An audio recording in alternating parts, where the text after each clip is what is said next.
রাজধানীর চকবাজারের হাজী বাসার সুপারমার্কেটে লাগা আগুন পৌনে 2 ঘন্টা চেষ্টায় নেভানো গেছে। নিয়ন্ত্রণে ফায়ার সার্ভিসের 6টি ইউনিট কাজ করে।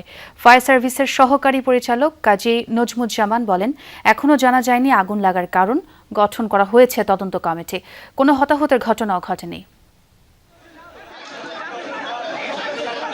চক মোগলটুলি এলাকার 8তলা হাজী আবুল বাশার সুপারমার্কেটের 3য় তলায় আগুন। খবর পেয়ে ফায়ার সার্ভিস ও সিভিল ডিফেন্সের 2টি ইউনিট ঘটনাস্থলে যায়। পরে সিদ্দিক বাজার ফায়ার স্টেশন থেকে আরও 4টি ইউনিট আগুন নিয়ন্ত্রণে যোগ দেয়। একটা পর্যায়ে অনেক ঘন হয়ে গেছে, আগুনটা হয়ে গেছে, তো তারপর ফায়ার সার্ভিস আসছে। আগুন অনেক মারাত্মক, প্রথম ছিল অনেক মারাত্মক আগুন, চিপা জায়গা তো বোঝা যায় নাই, পরে আস্তে আস্তে বাড়ছে অনেক, একদম অনেক ধোঁয়া, অনেক আগুন, ভিতরে তো হয়তো কিছু বোঝা যাচ্ছে না।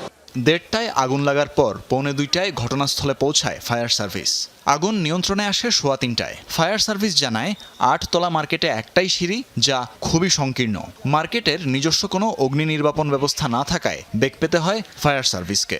8তলা ভবনের মাত্র একটা সিঁড়ি এবং সিঁড়ির মাত্র দৈর্ঘ্য 2 ফিট, যার কারণে 3তলা ভবনের একবারে সামনে যে রুমটা ছিল ওই রুমে আগুন ছিল, প্রচণ্ড ধোঁয়া ছিল। আমরা 1 ঘন্টা 45 মিনিটের ভিতরে আগুনটা সম্পূর্ণভাবে নিয়ন্ত্রণে নিয়ে আসতে পারি। সিঁড়ি দিয়ে কিন্তু আমাদের একজন লোক গেলে পরে আরেকজন লোক যাওয়া যাচ্ছিল না।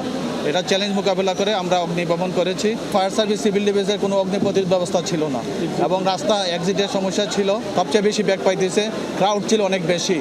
অগ্নিকাণ্ডের শিকার 3য় তলায় ছাতা, খেলনা, উপহার সামগ্রী, রেক্সিন ও কসমেটিক্সের দোকান ছিল। ফায়ার সার্ভিস তাদের ব্রিফিংয়ে যে 2 ফিট সংকীর্ণ সিঁড়িঘরের কথা বলেছিল, এটাই হচ্ছে সেই সংকীর্ণ সিঁড়িঘরটি। পুরান ঢাকার মতো জায়গায় যেখানে অহরহই ভয়াবহ সব অগ্নিকাণ্ড ঘটছে, সেখানে এ ধরনের সংকীর্ণ সিঁড়িপথ আসলে অগ্নি নির্বাপনে কতটুকু সহায়ক, সেটাই হচ্ছে এখন প্রশ্ন। তানভীর মৌসুম, যমুনা নিউজ, ঢাকা।